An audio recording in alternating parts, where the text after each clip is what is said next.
And welcome back, everybody, to the BaseLINE podcast. I'm your host, Ben Newman, and I'm very excited about this one. As you guys know, I love the sport of disc golf. I'm not very good, but my special guests today are definitely very good at disc golf. We got some young, semi-professional disc golfers in the building tonight. Please welcome my special guests, Mr. Ben Mast and Benji Zoorn. How you guys doing today? Good. How about you? Good. Great. We got some Benception today. Yeah. Now, Ben's, just to start off, when and how did you guys get into disc golf? Benji, let's start with you. So, about 5 years ago, I had a really good friend. Not so good of friends now, but that's besides the point. He invited me to his backyard. He had 2 baskets, and he handed me a disc, and we just kind of went from there.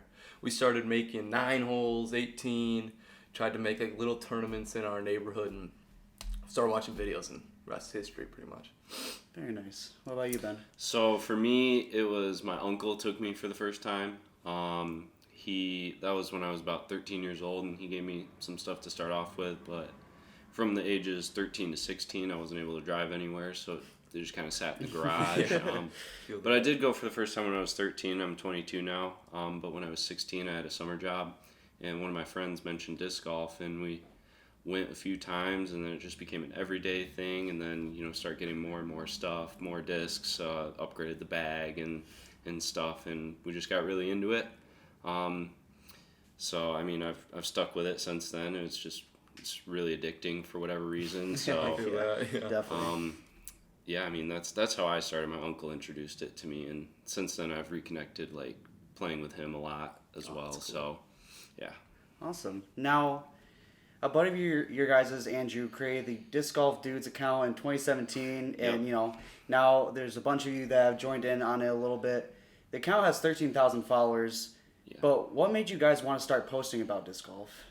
I would say for me, it's just like a fun place to share your different shots, and there's a really tight and small community. It's grown a lot, but the disc golf community is really embracing, and they really it's just really fun to share what you have to show. So I mean, for me it was nice that Andrew already had his account, and so he did all of the work. I mean, we would just go out and play with him, and he would take the videos. But yeah.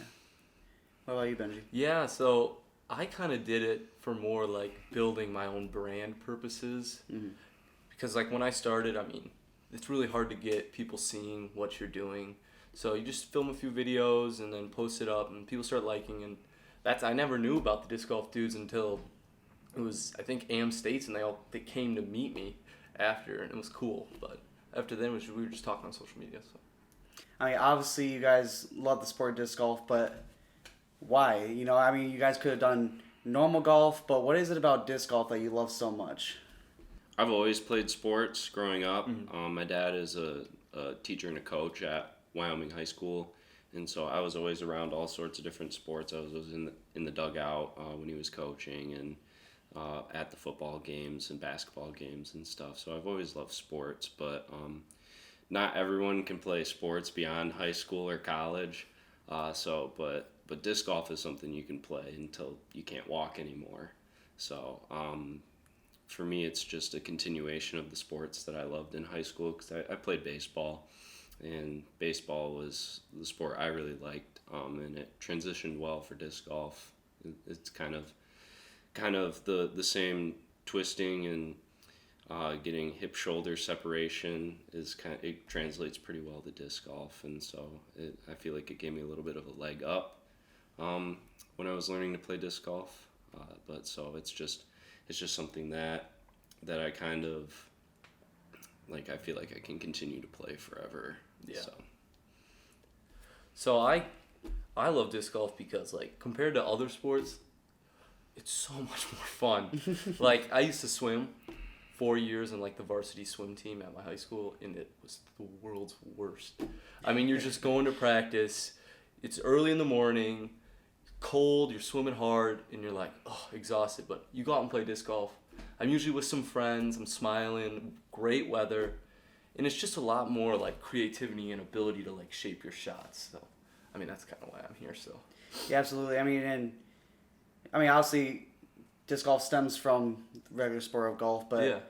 what I find really intriguing about it is, especially, obviously you have your golf clubs, you have your golf balls, but disc golf, this is your club and it's your ball, all in one. Yeah, exactly. Now, Ben, you mentioned to me in previous conversations, but along with winning some open tournaments, you've also participated in 4 pro tournaments. What is it like to be able to play on a stage like that? It's pretty cool because when I started off, I was playing amateur, and I remember my first tournament didn't go very well. But I've gotten a little bit better each year, and it's been pretty exciting this year to finally be playing professionally. I don't want to say professionally like I'm making a living off of it, Right. but playing for cash and playing against the best players in the Grand Rapids area, it's exciting, and I've been lucky enough to take a couple down this year. So I guess it just shows all the hard work I've put in and the practice and the many years of getting better and better little by little.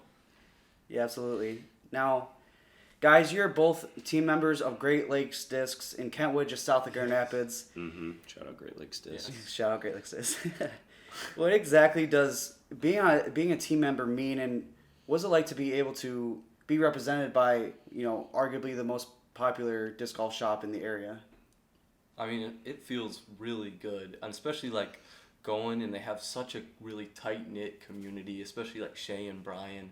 Just going in the shop, seeing them on the course, and seeing a teammate, it's just a really tight bond, and it really feels good to represent a really strong brand like Great Lakes. Yeah, it's nice, even though you might be playing against some Team Great Lakes members in the tournament, that they're still rooting for you, and seeing Shay, the owner, is pretty cool to know he's got your back. He's running the tournaments, but he's also representing you, and you're representing him. So It's pretty cool to wear the polo with the Great Lakes logo and have like a team name. Yeah. Yeah, absolutely. I mean, I've shopped there a few times, and it's a beautiful store as well. Yeah, especially with their new update and it being so large. It's great. Now, Benji, you just graduated from high school. I mean, you were already making big strides in the disc golf game. In 2020, you won Michigan Amateur State Championship. Talk about what that experience was like. That was probably the craziest week of my life, because I went and played this little tournament on my least favorite course, Breakers, world's worst course, and I played it was with it was in an age protected group, so I was playing against a bunch of 18-year-olds, which I usually don't play up, but I was playing with them, and I played a terrible tournament, and I barely won, which it doesn't really seem like that, but it wasn't that good of a field, so I barely snuck out the win, and I grinded so hard that week, and then I just played my game in golf. I never at any point thought I could take it down. I mean, great names. DiscGolfDudez were there. Luke Taylor, absolute stud. And I was like, oh my gosh. And I somehow came back and did it, and it was crazy. No, it's definitely a great experience. Very young in your career, being able to pull off a win like that. Now, Benji, on top of that as well, I mean, only 18 years old, you're already sponsored by one of the most prominent disc golf brands in America. I mean, you got the hat on, Innova Disc. What is it like to be sponsored by such a prominent disc brand so early on in your career? I mean, it's something you dream of, really. I mean, from when I was in the backyard playing with my buddies, and we'd talk like, which one did you want to be sponsored by? And it was always Innova Discs, but it just feels really good. And I mean, I'm doing a lot in the community and helping with groups and projects, putting in courses and stuff like that. So it just feels good that they can kind of see that and really appreciate it. I'm excited to take it to Ferris and kind of push that brand there too. Yeah, absolutely. And I got my favorite disc here. I'm sure you're familiar with. Oh, I got yeah. the Halo Strike. Strike's Love such this a thing. Now, Ben, on the flip side of that, you're not sponsored yet, but because of that, how mixed is your bag when it comes to disc golf brands? I'm pretty loyal to Discraft and Innova. In my humble opinion, I think Discraft makes the best mid-ranges and putters in the game. My favorite disc is probably the Discraft Zone, which is kind of like a hybrid between a mid-range and a putter. You could call it either or.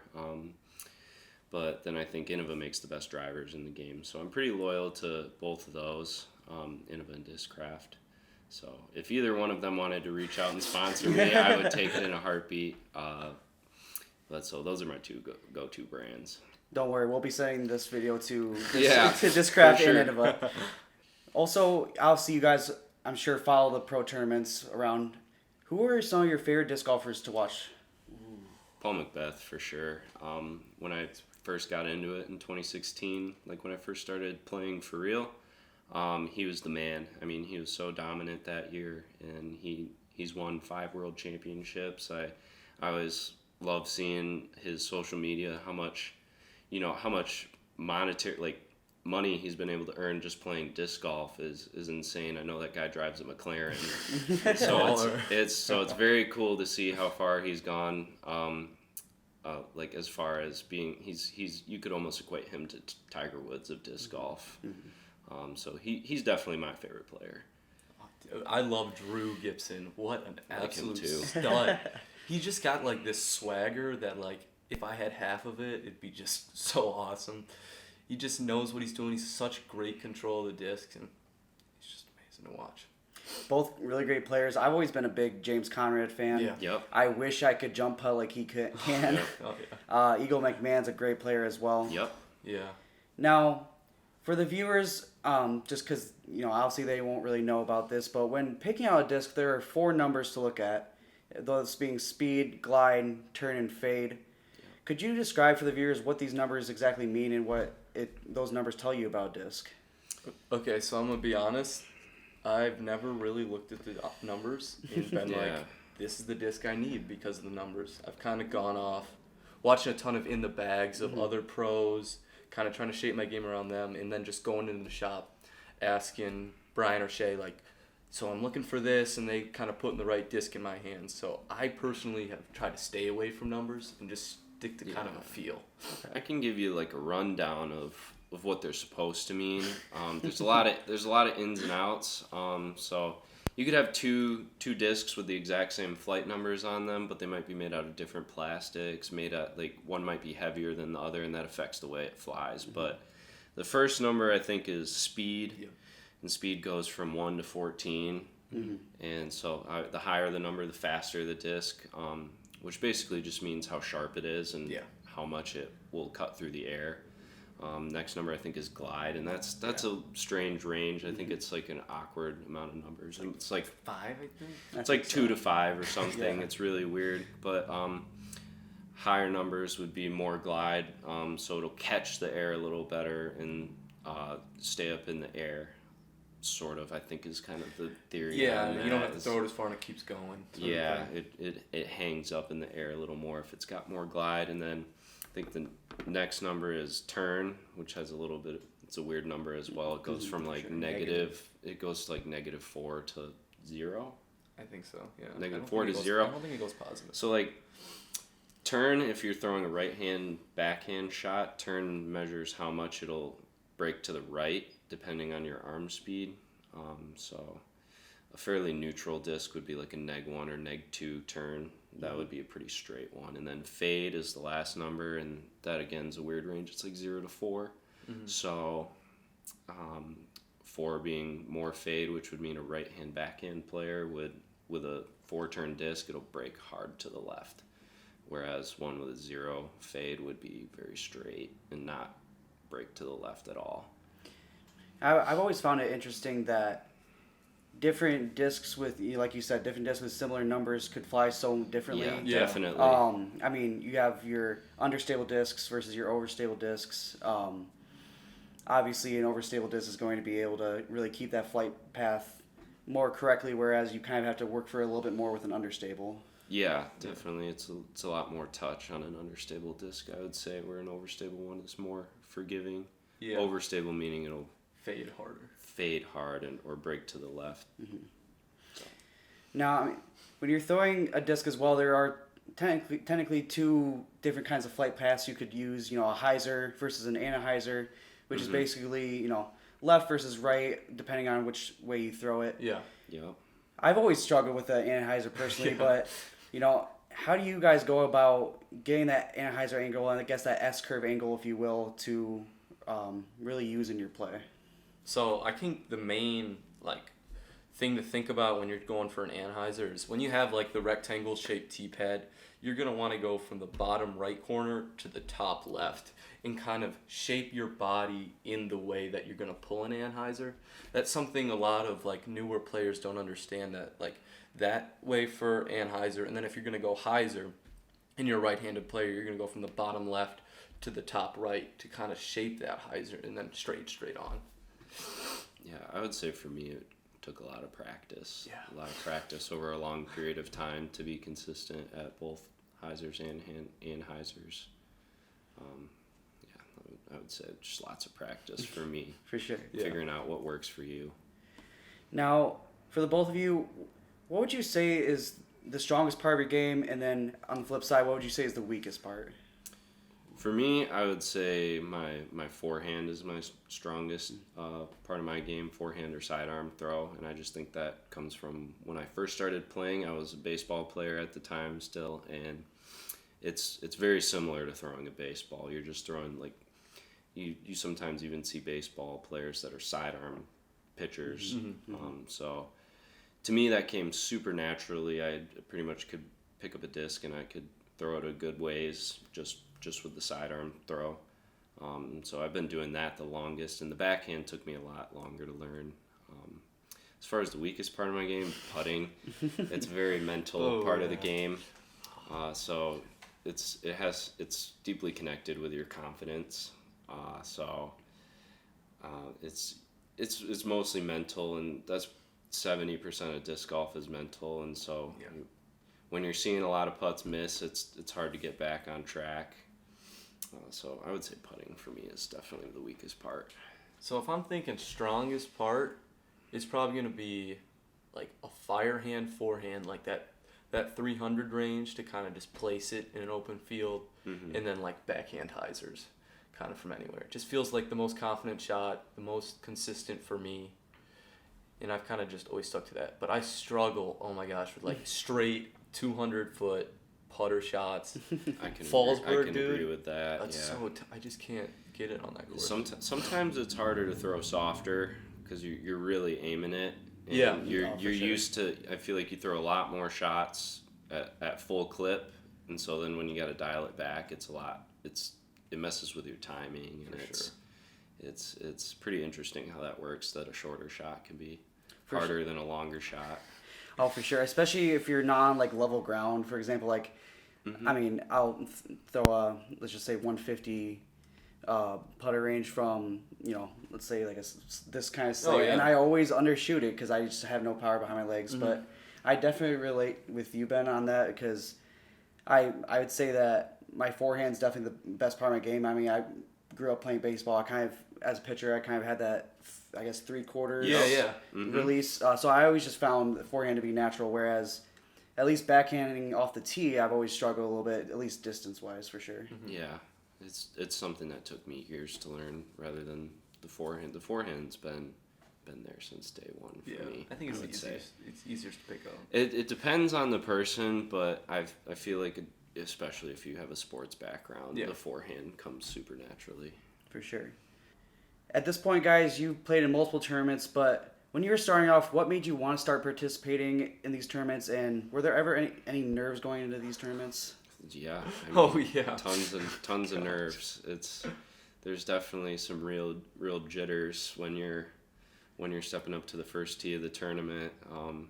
It's definitely, you can feel the difference from when you're just going out to play with your friends versus when people are keeping score and you're trying to win. But I first got into tournaments when my uncle had been playing tournaments before me, and so he recommended it to me. He's like, "You're getting pretty decent," and obviously my first tournament didn't go very well, but it was something that my uncle got me into originally. I wanted to play tournaments because I'd watch Jomez all the time, and then you see like Paul McBeth taken down. I'm like, okay, I think I can do this. So I played my first one probably back in when I was 13. Played like Eagles Wings tournament. I got 5th, and I was like, okay, and then started playing more, and then kind of just was hooked. But I totally feel that tournament jitters. If you probably went through a scorecard of all my first holes, I'm definitely over par. it's just I can't. It's hard to just get going because you want it so bad. You want to win because that's why you're there. But it's hard to just take a deep breath and execute the shot. Yeah, I would compare it to going back to being a baseball player. I was a pitcher, and so all eyes are on you. It's you versus the batter, and so it really does feel like you're going in a big game situation, and it's all up to you. And then you do settle down eventually, a little bit at least, but and then it ramps back up at the end. Yeah, for sure. Now, obviously, Benji, you mentioned it, that just how much you really love breakers. Dude, I love breakers. But where has been your favorite course to play? Okay, so I'm gonna butcher the name. It's the one in Holt. They play for CCR. Is it I'm Birch? not familiar. I think it's Birchfield. Birchfield. I think it's Birchfield is a Birchfield course. Hills, and I think it's River's Edge, or Renegades Trail, or something like that. All of those are courses. They're just amazing. It's this property out near Lansing. It's 2 courses. One's a huge bomber out in the open course, and then the other one's like par 4s through the woods near a river and tight OB, and it's my favorite, probably my favorite course. My favorite course would probably be Oshimo Township Park in Kalamazoo. As far as I know, that course has been there since before I was born. I think they've held the world championships there.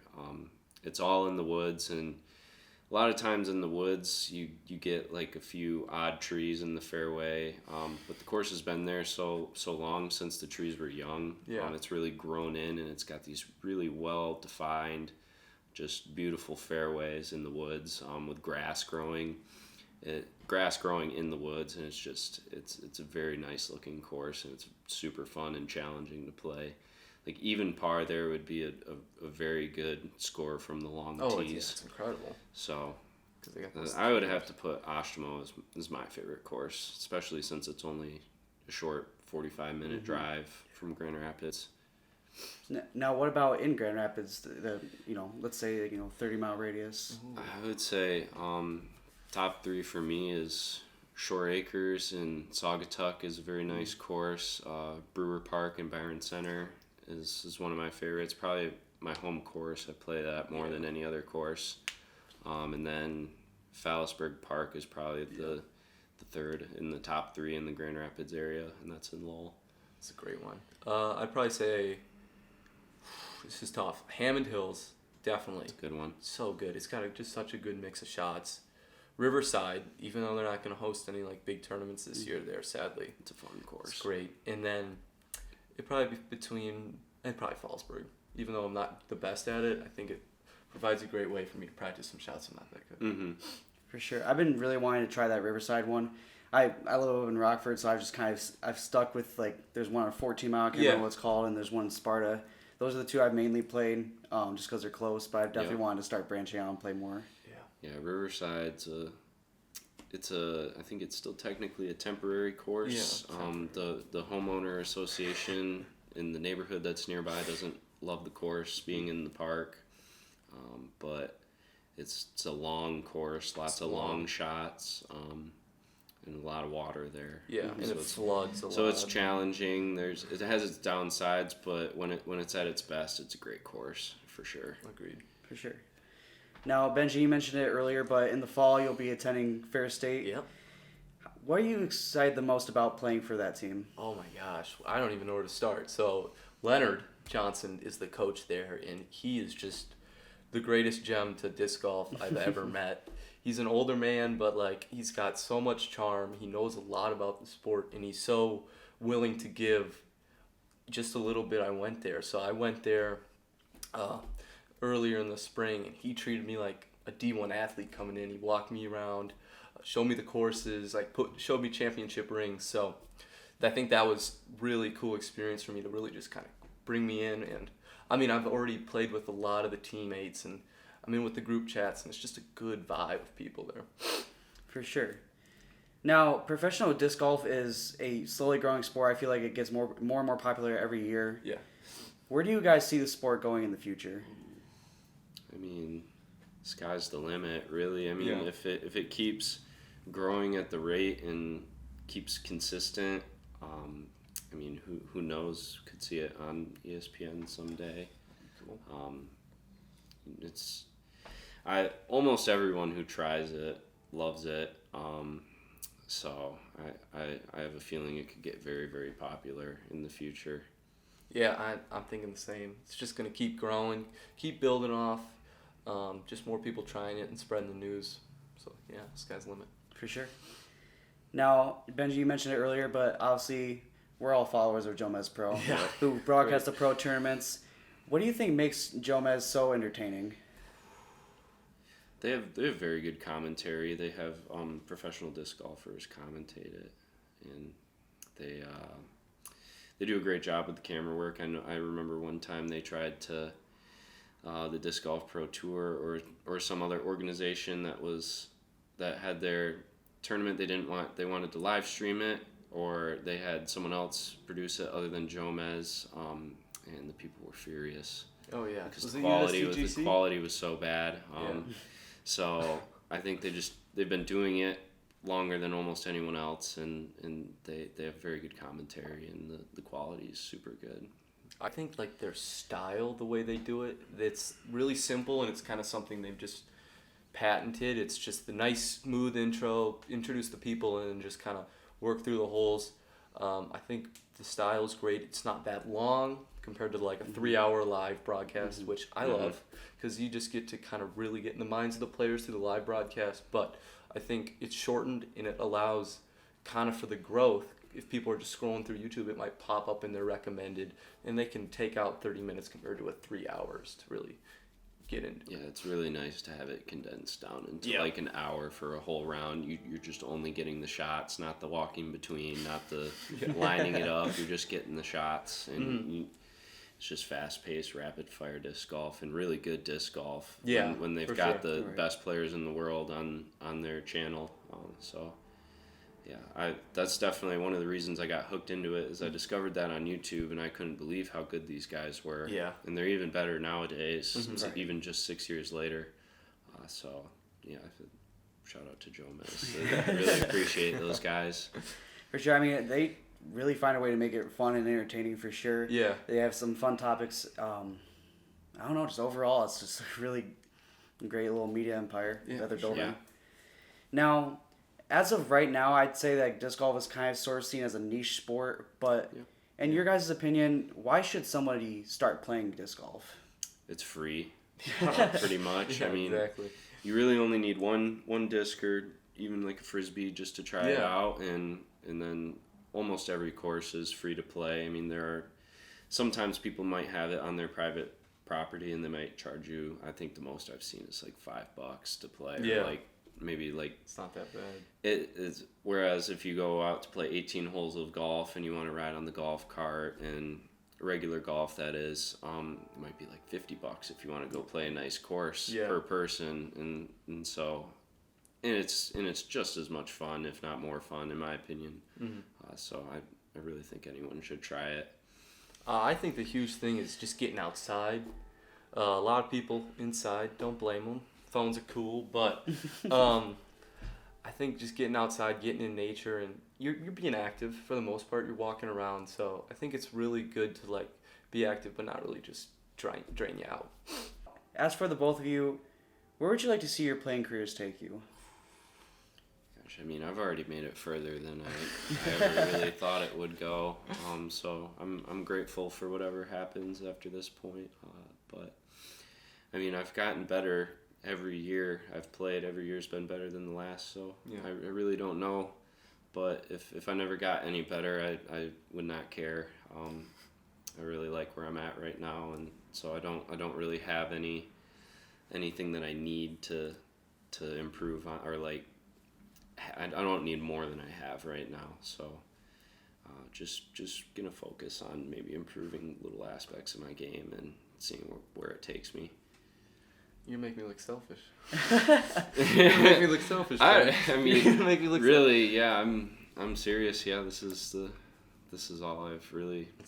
You're in a good spot. Yeah. Well, I want to go on collegiate career, have a great job with Ferris, do as well as we can, try to win as many as we can, and then I mean, the goal is to get on the tour and win a world championship in the end. So I wanna be there. I wanna be the guy. This guy could do it. It'd be sick. So yeah, that's the goal. Finally, Ben's, for someone who might want to pick up the sport, or maybe they're even playing it and they want to make improvements, what advice would you give them? I mean, just watch YouTube videos, Yeah. learn about the sport. There's obviously it might sound like gibberish to someone who doesn't play some of the stuff we've been talking about. Yeah. Turn, fade, Anheiser, understable, overstable. No, you don't really know what that means until you start watching some YouTube videos, watching people play. For me, that's the way I learned. Is I learned by watching some of the best people in the world play on YouTube, and so just try to pick up the little things that they do. Yeah, I'd say just going outside and throwing a lot. Playing, I mean, as we both said, we played just daily, and we just got significantly better. So it's playing a lot. It's finding a group of people. He's got the DiscGolfDudez. I'm with that, and other people. It's just finding your people, getting out and playing, and getting better. Because you're not going to see improvements if you're playing once a week. You gotta really want it. For sure. Well, guys, thank you so much for coming on. I really appreciate it, and You're I welcome. really look forward to seeing where your guys' careers can take you. Yeah, Yeah, thank we'll you. see. But that's going to wrap it up for us today, guys. Thank you so much for watching this episode of the BaseLINE podcast. I had a lot of fun recording this one, so big shout out to Benji Zoorn and Ben Mast for coming on and talking about disc golf with me.